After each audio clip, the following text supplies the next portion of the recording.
ہم نے دیکھا تھا کہ یہ نشانیوں کا جاننا، علامت قیامت کا معلوم کرنا، اور بالخصوص بڑی نشانیوں میں جس کی پہلی علامت یہ ہے جو آج ہونے والی ہے، تو ان کا جاننا انتہائی ضروری ہے، اس لیے کہ یہ وہ علامتیں ہیں جو آپ کو اور مجھے بتاتی ہے کہ ہم قیامت سے کتنے قریب ہیں، یا قیامت ہم سے کتنے قریب ہے، یہ کب واقع ہونے والی ہے۔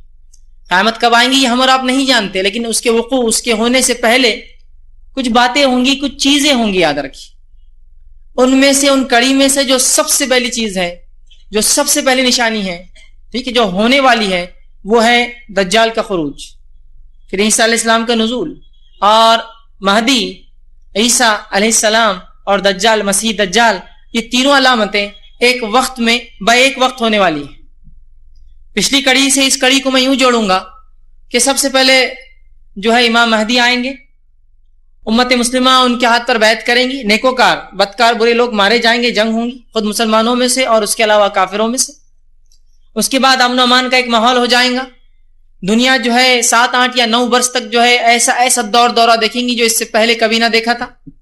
اس کے بعد ایک زمانہ آئے گا کہ انہی کے زندگی کے ایک وقت میں، ایک مرحلے میں، واللہ عالم یہ کب ہوگا ہم نہیں جانتے، لیکن امام مہدی کے زندگی میں ایک مرحلہ آئے گا کہ جس مرحلے میں دجال کا خروج ہوگا، اور دجال کا جب خروج ہوگا تو اس کو ختم کرنے کے لیے اللہ رب العزت نے اپنی ایک آیت، ایک نشانی اپنے ایک نبی کو اس سے پہلے اٹھا لیا تھا، جب اس کی قوم نے یا ان کی قوم نے انہیں قتل کرنے کا منصوبہ ارادہ کیا، اور اللہ رب العزت نے ان کو برفع اللہ علیہ، اللہ نے کہا، اللہ نے اپنے طرف انہیں اٹھا لیا اور بلا لیا، اب اس نبی کے آنے کا وقت ہوگا۔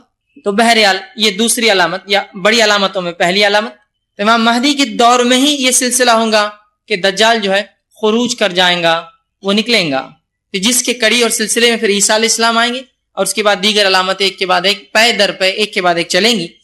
جو حدیث میں نے آپ کے سامنے جو ہے پڑھی، یہ ایک حدیث کا مختصر سا حصہ تھا جس میں نبی اکرم صلی اللہ علیہ وسلم فرمایا، ان الساعۃ لا تکون حتی تکون 10 آیات، قیامت ہرگز قائم نہ ہوں گی جب تک کہ تم 10 آیتیں نہ دیکھ لو گے، اس کی 10 بڑی بڑی نشانیاں نہ ظاہر ہو جائیں گی، قیامت تب تک قائم نہیں ہوں گی، جس میں سے فرمایا 10 آیات، الدخان، دھوئیں کا نکلنا، اس کے بعد فرمایا والدجال، اور مسیحی دجال کا خروج، اس کا نکلنا، پھر فرمایا والدابہ، اور زمین سے ایک جانور کا نکلنا، وطلوع الشمس من المغرب، اور سورج کا مغرب سے نکلنا۔ بہرحال حدیث اور طویل ہے، لمبی ہے۔ تو اس حدیث میں جو علامتیں بتائی نبی اکرم صلی اللہ علیہ وسلم نے، اس میں ایک علامت ہے والدجال، کہ دجال کا خروج یہ علامت قیامت کی بڑی نشانی ہے، اور میں اور آپ جیسے کہ ہم جانتے ہیں علامت یہ قیامت کی یہ بڑی نشانی آنے کے بعد توبہ قبول نہیں ہوں گی۔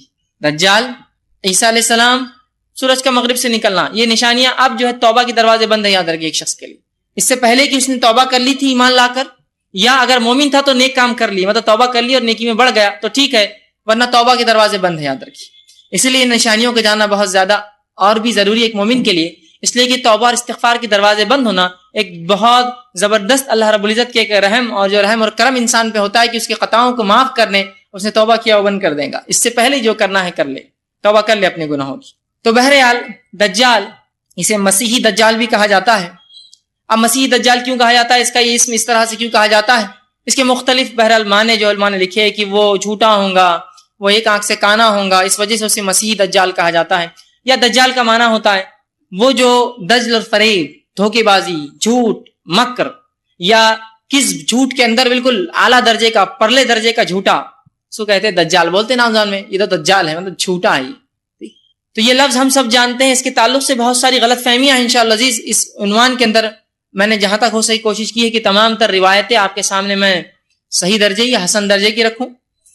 تو دجال جب ہے اس کے تعلق سے جو سوالات ہمارے ذہن میں آتے کہ مسیح دجال کون ہے، ایک سوال یہ آتا کہ آج وہ موجود ہے، اسی طرح جو کیا اس سے پہلے بھی کبھی اس کو کسی نے دیکھا ہے، اس کا کیا معاملہ ہے، اس کی علامت کیا ہوں گی، یہ کب نکلیں گا، اسی طرح اس کے خروج کے سبب اسباب کیا ہوں گے، کیا وجوہات ہوں گے جب یہ نکلیں گا۔ دجال جو ہے، اس کے علاوہ جو دجال کے بارے میں جو غلط عقائد ہے وہ دیکھیں گے، اور اسی طرح اس سے محفوظ کیسے رہا جائے اس کا طریقہ بھی انشاءاللہ عزیز میں آپ کے سامنے رکھوں گا جو کتاب و سنت سے ثابت ہے۔ اب آئیے چند باتیں دیکھتے ہیں دجال کے تعلق سے۔ دجال کون ہوگا؟ تو یاد رکھ لیجیے دجال اولاد آدم میں سے ایک شخص ہے۔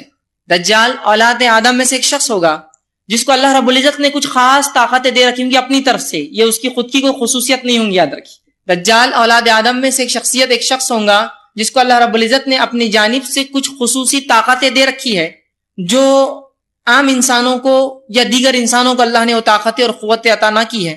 اللہ تعالیٰ لوگوں کی آزمائش اور امتحان کے لیے اسے بھیجیں گا. دجال میرے اور آپ کے اور مومنوں کے امتحان کے لیے آئیں گا. اسی طرح نبی اکرم صلی اللہ علیہ وسلم نے اس کے تعلق سے جو متنبع کیا اور اس کی گمراہیوں کو واضح کیا اور ہمیں تاکید کی کہ اس کی گمراہی میں مت آنا، اس لیے کہ تمہارے لیے دجال آزمائش اور کیوں نہ ہو. دجال ایسی کڑی آزمائش ہے کہ نبی اکرم صلی اللہ علیہ وسلم فرماتے ہیں ہر نبی نے اس کے تعلق سے اپنی قوم کو ڈرایا، حتیٰ کہ آدم علیہ السلام نے اپنی قوم کو اس سے ڈرایا. سبحان اللہ، پہلے نبی ہیں، انسانی کی طرف بھیجے گئے، انہوں نے بھی اس سے ڈرایا اور ہر نبی نے ڈرایا. اور آپ صلی اللہ علیہ وسلم نے کہا لیکن کچھ باتیں میں تمہیں وہ بتاؤں گا جو اس سے پہلے کوئی نبی نہ بتا سکا. مطلب اللہ نے اسے نہیں بتائی وہ باتیں. کہا کہ دجال ایک آنکھ سے کانا ہوگا، اندھا ہوگا، ایک آنکھ خراب ہوں گی، اور یاد رکھنا تمہارا رب کانا نہیں ہے. اس سے مطلب یہ ہے کہ یاد رکھ لو وہ اپنے آپ کو رب اعلان کریں گا، تو اللہ کی اسماء و صفات کا علم حاصل کر لو اور جان لو کہ تمہارا رب کانا نہیں ہے، وہ اندھا نہیں ہے، اس کی ایک آنکھ خراب نہیں ہے. سمجھے آپ بات؟ یہ اضافی علم ہے جو اللہ کے رسول فرماتے مجھے ہی دیا گیا، اس سے پہلے نہیں تھا کسی کو. بہرحال تو دجال کے بارے میں جو معلومات ہے رکھنا ہمارے لیے انتہائی ضروری ہے. یاد رکھیے نبی اکرم صلی اللہ علیہ وسلم کی حدیث ہے، حذیفہ بن یمان رضی اللہ عنہ فرماتے ہیں اور کہتے ہیں، صحیح بخاری کی روایت ہے کہ شر اور فتنوں کے تعلق سے جتنے سوالات میں کرتا تھا کوئی دوسرا صحابی نہیں کرتا تھا. ہر بار یہ کچھ نہ کچھ فتنوں کا سوال کر اللہ یہ کیسا ہوں گا، وہ کیسا ہوں گا، اس کا کیا معاملہ ہوگا. تو وہ کہتے ہیں کہ شر فتنوں کے بارے میں سوال کرتے تھے کہ کہیں اس میں مبتلا نہ ہو جائے، اور میں وہ کہتے اس لیے سوال کرتا تھا اور دیگر صحابہ بھی کرتے تھے کہ کہیں ہم وہ فتنے میں نہ آ جائے. وہ فتنے سے بچنے کے لیے ہم سوالات کرتے تھے. تو صحابہ کا فتنے سے بچنے نبی اکرم صلی اللہ علیہ وسلم سوال کرنا، یہ اس کی دلیل ہے کہ آپ کو اور مجھے شریعت کا علم حاصل کرنا پڑے گا اور جاننا پڑیں گے یہ تمام چیزیں کیا ہے. جیسے صحابہ جاننے کی کوشش کرتے تھے اور نبی اکرم صلی اللہ علیہ وسلم سے ہر ممکن ہر وقت پوچھتے تھے یہ کیسا، یہ کیا، یہ علامت کیسی، وہ نشانی کیسی، یہ کب ہوگا، فلاں کب ہوگا، تاکہ اپنی نفسوں کو، اپنی آل اولاد کو اور اس قوم اور اس ملت کو اس فتنے سے، اس برائی سے بچا سکے. ٹھیک ہے، اسی طرح ہمارے لیے بھی جاننا بہت زیادہ ضروری ہے، اس لیے کہ دجال یہ دنیا میں جو فتنے جتنے بھیجے گئے ان فتنوں میں سب سے بڑا فتنہ ہے. سب سے بڑا جتنے فتنے اللہ رب العزت نے دنیا میں بھیجے، جیسا مال ایک فتنہ، آپ صلی اللہ علیہ وسلم بنی اسرائیل جو ہے جس فتنے میں پھنسی وہ عورتوں سے تھا کہ شر اور جو ہے زنا اور اس کام میں وہ پھنس گئے. اس امت کے تعلق سے آپ نے فرمایا میری امت کا فتنہ مال ہے. تو ہر امت کا فتنہ ہوتا ہے، فتنوں کے ایک درجے ہوتے ہیں، لیکن سب سے اونچا، سب سے بڑا، سب سے خطرناک فتنہ جو ہے وہ کیا ہے؟ دجال ہے. یاد رکھیے. تو کیا یہ بات جاننا ضروری نہیں ہمارے اور آپ کے لیے کہ وہ سب سے بڑے فتنے کو ہم جانیں وہ کیا ہے، اس کی حقیقت کو سمجھے، اس سے اپنے آپ کو بچانے کی کوشش کریں؟ لیکن ان تمام علامتوں سے پہلے یہ بات بھی اپنے ذہن میں رکھے کہ آپ ہر چیز کو پھر دجال سے جوڑنا نہ شروع کر دیں اور ہر کسی شخص میں دجال کو کھوجنا نہ شروع کر دیں. یہ ہوتا ہے جب بھی علامت قیامت کی بات ہوتی ہے بس اس کے بعد سے آدمی کو ہر جگہ خوف ہوتا ہے. دیکھیے خوف ہونا، فتنوں سے ڈرنا فطری بات ہے. ایک مومن فتنوں سے ڈرتا ہے اس لیے کہ اس کے ایمان جانے کا مسئلہ ہوتا ہے.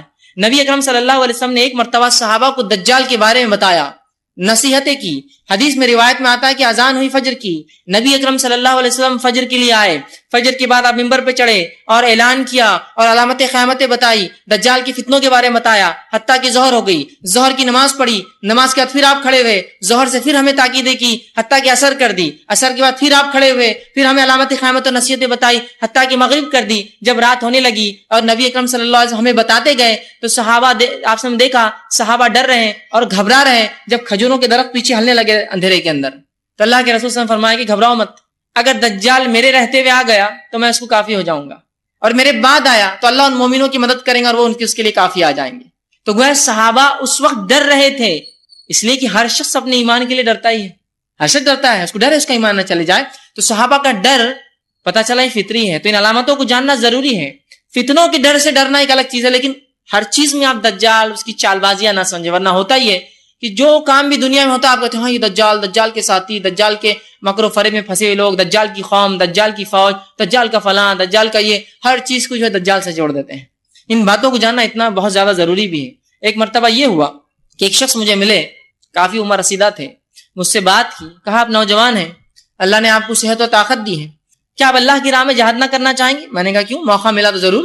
کہا بہت اچھی بات آپ نے کہی. کہا پھر میں آپ کو ایک پتے کی بات بتاتا ہوں. میں نے کہا کیا؟ تو کہا دجال آ چکا ہے. میں نے کہا سبحان اللہ، ابھی تک پتہ کیوں نہیں چلا؟ اور کافی قریب ہے وہ. میں نے کہا کتنا قریب ہے؟ تو کہا ناندیڑ کے اطراف. میں نے کہا اچھا اتنے قریب آ چکا؟ ہاں. اور وہ بہت سنجیدہ تھے اس مسئلے میں. کہا ہاں اسی لیے تو میں نے آپ کی تعریف کی، آپ کی جوانی کی اور آپ کی صحت کی، تو ضرور میں تو بوڑھا ہو گیا پتہ نہیں اس کے آنے تک بچوں نہ بچوں، آپ ضرور جانا۔ میں نے کہا لیکن حدیثوں میں ناندڑ کا تذکرہ نہیں کہ دجال وہاں آئیں گا۔ نہیں کہا وہ فتنہ مچاتے ہوئے آ چکا ہے۔ تو میں نے کہا اس سے پہلے کون سے شہر میں فتنہ مچایا اس نے؟ تو کہا ہاں وہ تو نہیں پتا چلا، لیکن یہاں آ گیا پتا چل گیا۔ معاملہ ایسا تو حدیث میں کہیں وارد نہیں۔ جہاں سے نکلیں گا اس کی وضاحتیں، جہاں جائیں گا اس کی وضاحتیں، کہاں نہیں جائیں گا اس کی وضاحتیں، کیا کریں گا اس کی وضاحتیں، کیا نہیں کر سکتا سب وضاحتیں۔ تو آپ نے تو سیدھا اس کو یہاں لا لیا۔ تو پھر تھوڑے وہ کشمکش میں آئے، کہا میں سوچ کر، میں نے کہا اور سوچیے ایک بار اور تذکرہ کیجیے اور معلومات ان ڈیپتھ نکالیے کہ اتنی بڑی خبر معلوم کیسے نہیں ہوئی؟ چھوٹی موٹی خبر، فلاں کو کتے نے کاٹ لیا، یہ پان کی پچکاری پھسل گیا، اس کے منہ پہ کیلا لگا، اس کو جوتا پڑتے پڑتے بچ گیا، دن بھر چلتی ہے۔ اتنی بڑی خبر دجال کا آنا اور میڈیا نے رپورٹ نہیں کیا، ایسے کیسے ہو سکتا ہے؟ تو تھوڑے فکر مند ہو گئے۔ ٹھیک، اتنا بھی کوئی ایسا معاملہ نہیں ہے کہ ہر جگہ دجال، ہر کسی اندھیرے کے پیچھے آپ دجال کو تصور کرے، ہر شخص میں دجال کی چال بازیاں تصور کرے، ہر انسان جو مسلمان کے خلاف کچھ کرے ہاں دجال کی فوج کا آدمی دکھتا ہے، یہ اس طرح سے بھی نہیں۔ اسی لیے ضروری ہے اس عنوان کو سمجھنا اور جاننا۔ آئیے آگے جو ہے جہاں دجال کی معلومات رکھنا ضروری ہے تاکہ اس کے مکر اور فریب، فتنے اور فساد سے ہم اپنی حفاظت کر سکیں، اسی طرح جو ہے یہ بات بھی جاننا ضروری کہ اللہ رب العزت جس کو بچانا چاہے وہی بچ سکتا ہے اس کے فتنوں سے۔ یہ بات بھی اپنی جگہ طے ہے۔ کوشش ہمارا کام ہے، جاننا ہمارا کام ہے، اور اللہ سے دعا کرنا ہمارا کام ہے، لیکن یہ بات یاد رکھ لیجیے اللہ رب العزت ہی اس کے فتنوں اور شر سے جس کو بچا لے وہ بچ سکتا ہے۔ اب اس کا نام مسیح دجال کیوں ہے؟ تو مسیح دجال اس لیے کہا جاتا ہے اسے کہ اس کی ایک آنکھ جو الٹی آنکھ ہوں گی، بائیں آنکھ، یہ خراب ہوں گی۔ تو علماء لکھتے ہیں اس وجہ سے اس کو مسیح اور دجال جھوٹ کی وجہ سے، مسیحی دجال مطلب ایک آنکھ سے اندھا جھوٹا۔ اسی طرح علماء لکھتے ہیں کہ وہ چونکہ ساری زمین پر گھومے گا، دجال جب نکلیں گا ظہور کریں گا تو پوری زمین پر گھومیں گا، کوئی شہر کوئی بستی اس کی فتنے سے نہیں بچنے والی، یاد رکھیے۔ تو گھومیں گا چونکہ پورے اس میں، تو لہذا چونکہ وہ گھومیں گا اس وجہ سے اس کو مسیحی کہا جاتا ہے، گھومنے والا، گھوم کر جو دجل مکر فریب جھوٹ کو پھیلائیں گا، مسیح دجال، یہ اس کے اسم، اس کے جو ہے نام کے تعلق سے آتا ہے۔ اسی طرح جو ہے دجال کا دعویٰ کیا ہوگا؟ یاد رکھیے دجال کا دعویٰ یہ ہوگا، اور بہت بڑا دعویٰ کریں گا۔ پہلے وہ دعویٰ کریں گا ایک نیک شخص ہونے کا، دوسرا وہ دعویٰ کریں گا نبی ہونے کا، تیسرا وہ دعویٰ کریں گا رب ہونے کا۔ یہ اس کا دعویٰ ہوگا، یاد رکھیے، پہلا نیک شخص، دوسرا نبی، اور تیسرا وہ اپنے آپ کو جو ہے اللہ جو ہے اعلان کر دیں گا۔ اور نبی اکرم صلی اللہ علیہ وسلم اس تعلق سے وضاحت کی اور فرمایا اور یوں کہا، جس کو جو ہے صحیح بخاری نے روایت کیا، بے شک دجال کانا ہے اور تمہارا رب کانا نہیں، یاد رکھو۔ مطلب وہ رب ہونے کا دعویٰ کریں گا، ارے مسلمانوں جان لو اللہ رب العزت کانا نہیں ہے، ایک آنکھ اس کو نہیں ہے، ٹھیک، یا ایک آنکھ خراب نہیں ہے اس کی، تمہارا رب کانا نہیں ہے۔ جبکہ دجال کیا ہوگا؟ کانا ہوگا، رب ہونے کا دعویٰ کریں گا۔ نبی اکرم صلی اللہ علیہ وسلم کے دور میں جب آپ صلی اللہ علیہ وسلم صحابہ کو دجال کے بارے میں بتایا تو صحابہ جو ہے اس معاملے میں بڑا غور و فکر کرنے لگے، اور ایک شخص تھا جس کے اندر کچھ صفتیں صحابہ نے دیکھی جو نبی اکرم صلی اللہ علیہ وسلم دجال کے تعلق سے بتایا کرتے تھے۔ انہوں نے ایک شخص میں صفت دیکھی، اس کا ایک بڑا لمبا واقعہ آتا ہے، وہ بھی رکھ دیتا ہوں۔ ابن سیاد نامی ایک شخص تھا جو یہودی تھا، اس کے والدین یہودی تھے، یہ بھی یہودی تھا، اور صحابہ اس کے تعلق سے سوچا کرتے کہ یہ شاید دجال ہے۔ اور روایت میں آتا ہے، صحیح مسلم کی روایت ہے، عبداللہ ابن عمر رضی اللہ عنہما اس حدیث کے راوی وہ کہتے ہیں، اور یہ کہا آپ نے فرمایا کہ حضرت عمر بن خطاب اور چند دیگر لوگ ابن سیاد کے پاس جانب روانہ ہوئے، اور نبی اکرم صلی اللہ علیہ وسلم بھی ان کے ساتھ گئے۔ وہ فرماتے آگے، انہوں نے اسے بنو مغالہ کے ایک قلعے کے پاس لڑکوں کے ساتھ کھیلتا ہوا پایا۔ اس وقت ابن سیاد بلوغت کے قریب تھا، مطلب یہ جوان نہیں ہوا تھا، وہ چھوٹا بچہ تھا ایک۔ نبی اکرم صلی اللہ علیہ وسلم کی جو ہے آمد کا اس وقت اسے پتا چلا جب آپ صلی اللہ علیہ وسلم ساتھ میں تھے، صحابہ کو ساتھ چلے۔ ابن سیاد جس کے بارے میں صحابہ کو شک تھا، جو صفتیں جو بتائی تھی آپ صلی اللہ علیہ وسلم نے، اس لڑکی کے اندر کچھ باتیں دکھتی تھی، صحابہ نے آپ سے بیان کیا، آپ سے کہا چلو پھر دیکھتے ہیں تاکہ وضاحت ہو جائے صحابہ کے سامنے کہ ایسا ہے یا نہیں ہے۔ وہ گئے، ابن سیاد کو یہ پتہ ہی نہیں چلا، آپ جب پیچھے گئے اور اس کی پیٹھ پر ایک زوردار مارا تب اسے پتا چلا کہ اللہ کے رسول صلی اللہ علیہ وسلم آئے ہیں۔ اس کے بعد رسول اکرم صلی اللہ علیہ وسلم فرمایا اور کہا، کیا تو گواہی دیتا ہے کہ اللہ کے سوا اللہ کا میں رسول ہوں؟ کیا تو گواہی دیتا ہے میں اللہ کا رسول ہوں؟ تو ابن سیاد نے کہا کہ تم امیوں کی طرف بھیجے گئے نبی ہو۔ میں نہیں مانتا یہ بات کو، امیوں کی طرف، عربوں کی طرف بھیجے گئے نبی ہو۔ اس کے بعد آپ صلی اللہ علیہ وسلم پھر ابن سیاد سے فرمایا اور کہا، اس سے کہا، اللہ کے رسول نے پوچھا کیا تو گواہی دیتا ہے کہ میں اللہ کا رسول ہوں؟ اور تو اس نے کہا، پھر ابن سیاد نے آپ سے کہا کیا تم گواہی دیتے ہو کہ میں اللہ کا رسول ہوں؟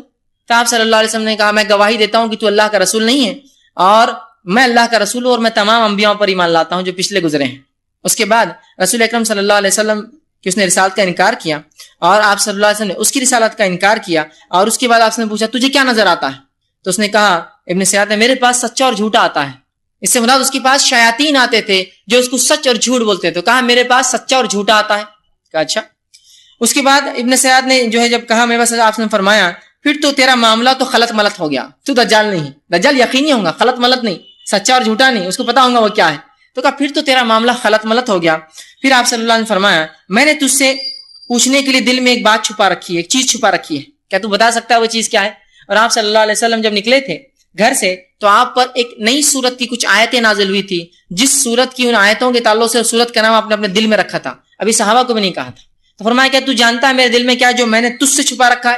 تو ابن سیاد نے جب یہ سنا تو کہا، اور پہلے دیر تو خاموش رہا، اس کے بعد اللہ نے اسے توفیق نہ دی، بولنے کی کوشش کرنا چاہ رہا تھا، وہ کوشش کیا، بول نہ سکا۔ آپ صلی اللہ علیہ وسلم نے اپنے دل میں دخان لفظ، سورہ دخان نازل ہوئی تھی، وہ لفظ چھپا رکھا تھا، اس نے کوشش کی ان شیاطین کے ذریعے معلوم کرنے کی، نہ کر سکا، لیکن اتنا ضرور معلوم کر سکا اور کہا دخ دخ، تیرے دل میں دھواں دھواں ہے۔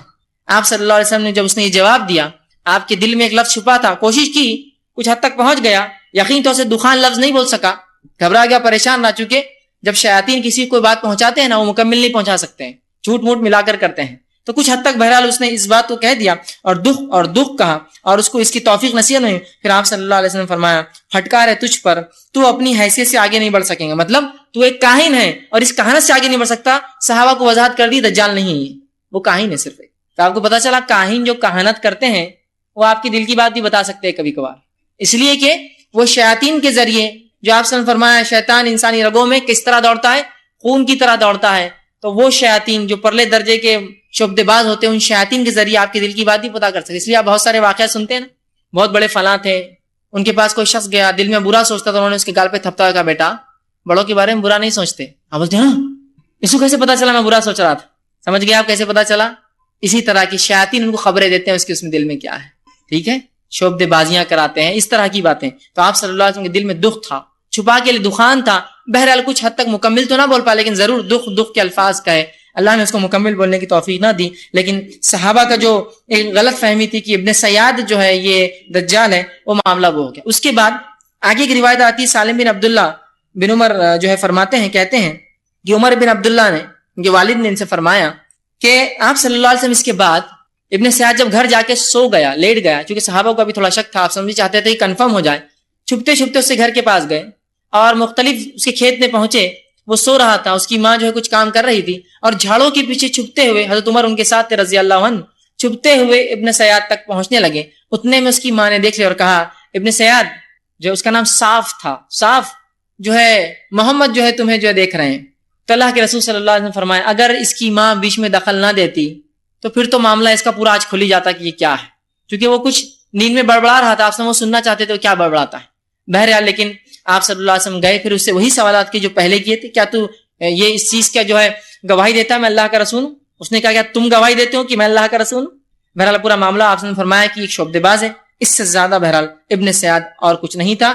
اور قیامت تک چونکہ 30 دجال آئیں گے، 30، جس میں سے دجال اکبر وہ مسیحی دجال ہوں گا جو قیامت سے پہلے آئیں گا، اور 29 چھوٹے چھوٹے ہوں گے، ٹھیک ہے۔ لیکن ابن سیاد بہرحال یا تو کچھ علماء کے نزدیک چھوٹا دجال تھا یا ایک شعبدے باز کاہن تھا، لیکن 30 دجال، 30 جھوٹے، اور پورے 30 نبوت کا دعویٰ کریں گے، پورے 30۔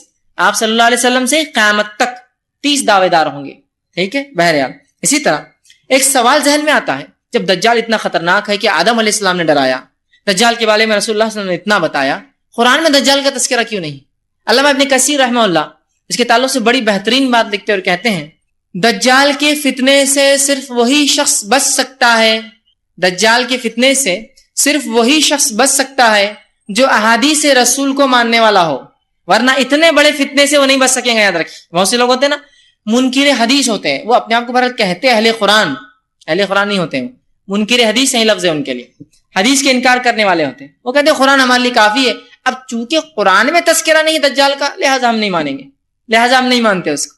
تو انداز لگا لیجیے، اللہ ابن کثیر نے بڑی پیاری بات کہی، چونکہ اللہ رب العزت کتاب کے ساتھ ساتھ نبی کی زندگی کو محفوظ کرتا ہے، تاکہ کتاب تو ایک گائیڈ بک ہوتی ہے، گائیڈ لائنز ہوتے ہیں، اس گائیڈ لائنز پر کیسا عمل کرے وہ نبی کی زندگی ہوتی ہے۔ تو اللہ کی کتاب یہ جو ہے اگر ایک تھیوری ہے تو نبی کی زندگی پریکٹیکل نمونہ ہوتی ہے کہ اس تھیوری پر کیسے عمل کیا جائے.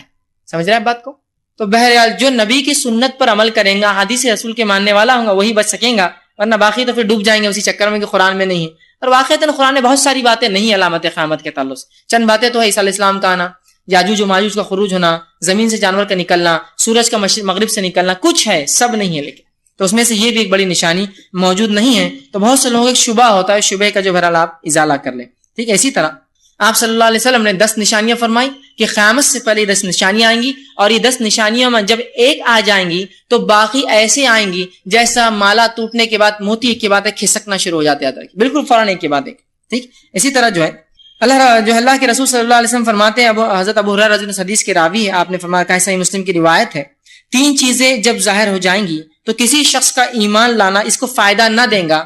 اس سے پہلے اگر ایمان نہ لا چکا ہو، سورج کا مغرب سے طلوع ہونا، دجال کا نکلنا، اور زمین سے بڑے جانور کا نکلنا، ان 3 چیزوں سے پہلے ایمان ضروری ہے، ورنہ ایمان کوئی فائدہ مند نہ ہوگا. اسی طرح ہم دیکھتے ہیں کہ عبداللہ ابن عمر رضی اللہ عنہ حدیث کے راوی آپ فرماتے ہیں اور کہتے ہیں، صحیح مسلم کی روایت ہے کہ ایک روز آپ صلی اللہ علیہ وسلم لوگوں سے خطاب کیا کھڑے ہوئے، اور آپ صلی اللہ علیہ وسلم نے جو ہے اللہ رب العزت کی حمد و ثنا کی اور فرمایا، میں تمہیں اس سے ڈرا رہا ہوں، اور ہر نبی نے اپنی قوم کو اس سے ڈرایا ہے. میں تمہیں دجال سے ڈراتا ہوں اور ہر نبی نے اپنی قوم کو ڈرایا ہے، لیکن میں ایک ایسی بات تمہیں بتاؤں گا جو اس سے پہلے انبیاء نے نہیں بتایا، اور کہا تو جو ہے دجال کا آنا ہے، اور یاد رکھو تمہارا رب کا آنا نہیں ہے. ٹھیک ہے. تو یہاں اللہ کے رسول سے وضاحت کی. اسی طرح خروج دجال کے نکلنے سے پہلے کیا معاملات ہوں گے، کیا واقعات ہوں گے، کیا حالات ہوں گے دنیا کی، ذرا وہ بھی دیکھ لیتے ہیں. تو خروج دجال سے پہلے نافع بن عتبہ بن ابی وقاص رضی اللہ عنہ یہ فرماتے ہیں اور کہتے ہیں، آپ صلی اللہ علیہ وسلم فرمایا اور کہا، تم جزیرے عرب میں جنگ کرو گے. ان حدیث کی وضاحت ویسے میں نے پہلے کی ہے، جو امام مہدی کے اس میں نہیں تھی، بہرحال پھر ایک خالی مختصر سا پھر بریفنگز دے رہا ہوں کہ آپ صلی اللہ علیہ وسلم، چونکہ بہت طویل واقعات ہیں جو گزر گئے ہیں، جو امام مہدی کے ہم نے پچھلے کڑی میں دیکھ لیے اس کے اندر، بہرحال مختصر دہراتا ہوں. تو تم عرب میں پر حملہ کرو گے، امام مہدی آئیں گے، تم ان کے ساتھ مل کر حملہ کرو گے اور فتح یابی حاصل ہوگی. پھر تم جو آپ سے فرماتے تم ایران پر حملہ کرو گے، اللہ فتح دیں گا.